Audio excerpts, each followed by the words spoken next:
Então você já começa prestando atenção no que eu vou te dizer agora. Olha para mim. Ao contrário do que você vê por aí, quando você analisa os números das pesquisas, por exemplo, a média do Real Clear Politics, você vai ver que a situação da Kamala Harris não está nada boa.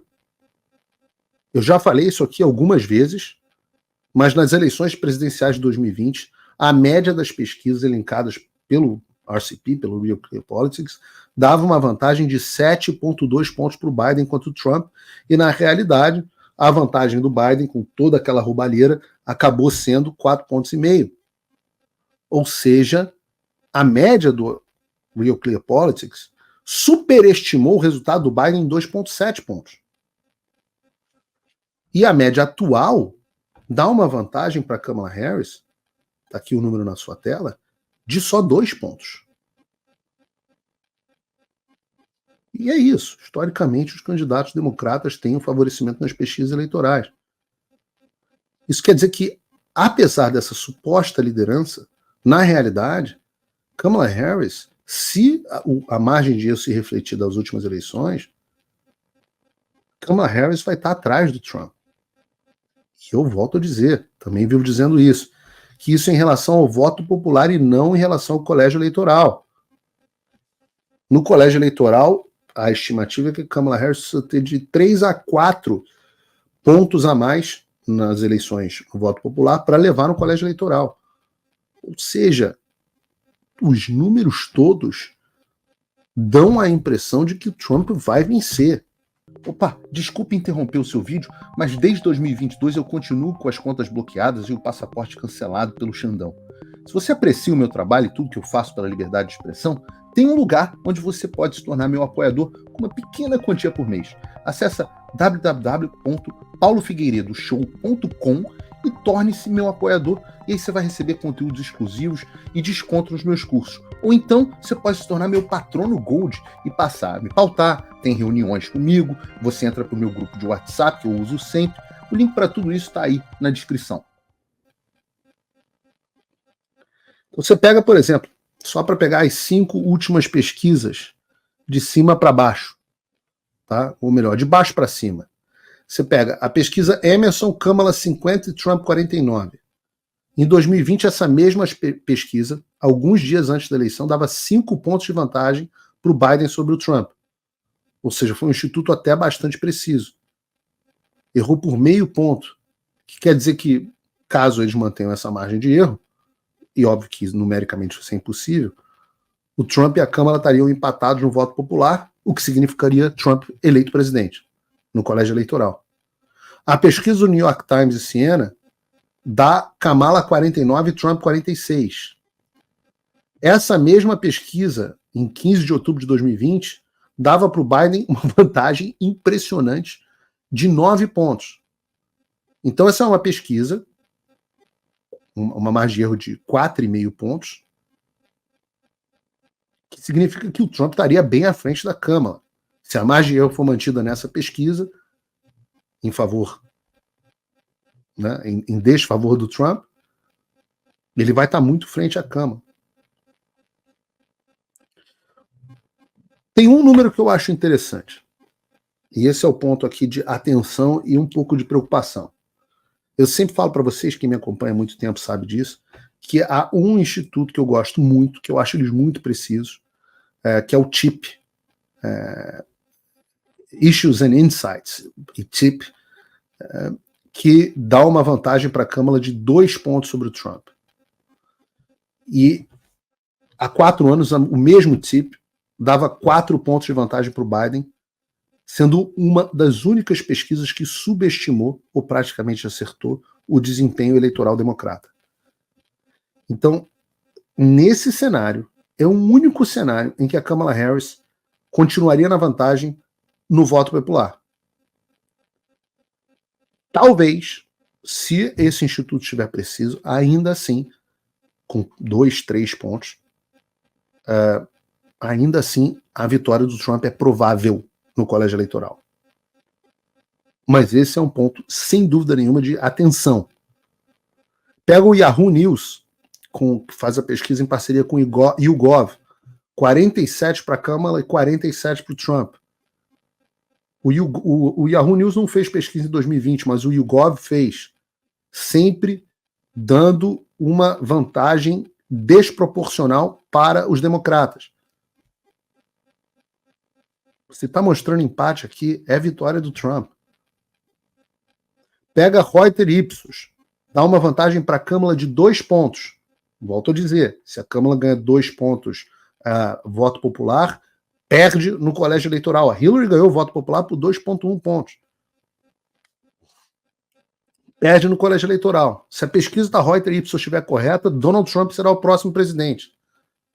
Mas em 2020, esse mesmo instituto Reuters Ipsos deu uma vantagem de 7 pontos para o Biden. Ou seja, subestimou o Trump e superestimou o Biden em 2,5 pontos. Ou seja, mais um cenário em que, repetindo o erro, Trump eleito presidente. Então não é para se enganar. Aí vem o Poder 360, o G1 diz, pesquisa mostra Kamala Harris na frente. Até meu pai, tadinho, me liga preocupado. É verdade que o Trump está atrás? Na pesquisa, mas eu estou explicando aqui, a coisa exige um grau um pouco mais sofisticado de análise. A maioria das pesquisas pode até dar vantagem para a Kamala, mas esses mesmos institutos que erram por uma margem de erro maior do que a vantagem que dizem que a Kamala tem. Então, mesmo que apareça que a Kamala está na frente, muito provavelmente, e eu já mostrei outros institutos mais precisos aqui, como o Rasmussen, acho que, bota de novo o número aí na tela, Bruno. Acho que se eu não me engano, tem aqui uma pesquisa do Rasmussen. Está aqui, com Trump mais 2 ou mais 3, eu não consigo ver, está pequeno para mim.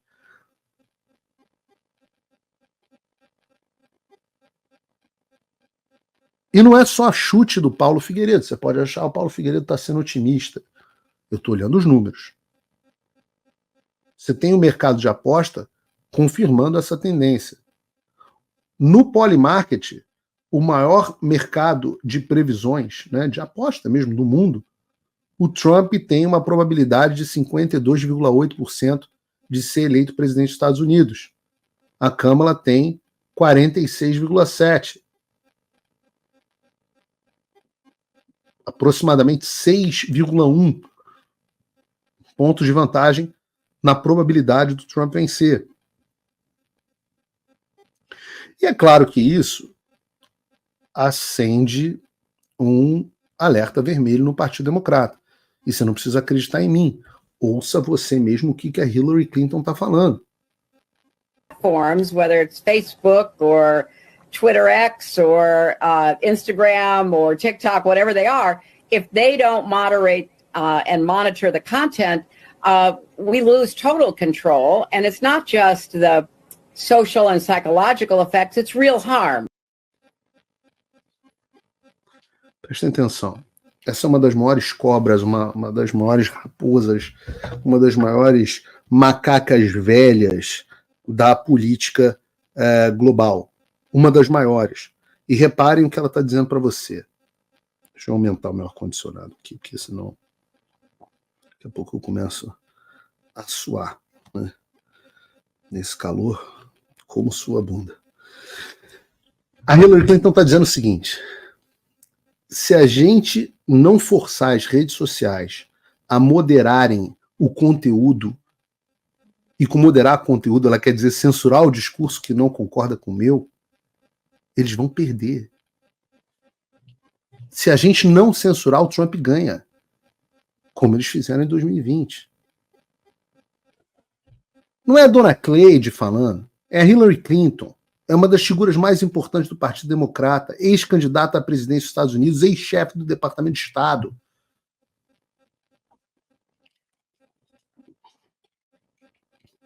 E o que ela está dizendo, se pegar o texto e colocar na boca do Barroso e do Alexandre de Moraes, é o mesmo texto. Aliás, nessa semana, o Elon Musk e o Mike Pence se pronunciaram sobre a fala da Hillary. O Musk dizendo que a pauta da censura se tornou uma das principais pautas dos políticos relevantes do Partido Democrata, e o Mike Pence, que eu citei no último programa, dizendo que a política de censura é consenso de todos os órgãos importantes que compõem o Departamento de Estado americano, dizendo também que você tem um planejamento específico para atingir o controle total. Existe um ponto nisso tudo que é o mais interessante ou o mais assustador. Porque, como eu disse, o que a Hillary Clinton está dizendo é exatamente o texto é o mesmo do Alexandre de Moraes ou do Barroso. A Hillary Clinton que comandou o Departamento de Estado, da ala mais importante do governo da esquerda dos Estados Unidos. Então, entendam, a pauta da censura é global. Lá veio o gato. Ele adora. Quando você muda a câmera, Bruno, é o momento onde ele acha que ele tem que brilhar. O gatinho aí. Mete o pé. A pauta da censura, ela é global. Vocês acham? A gente acha que a gente está lutando contra o Alexandre de Moraes, né? Você acha que o que está saindo da boca do Alexandre de Moraes e da Hillary Clinton é a mesma coisa por coincidência?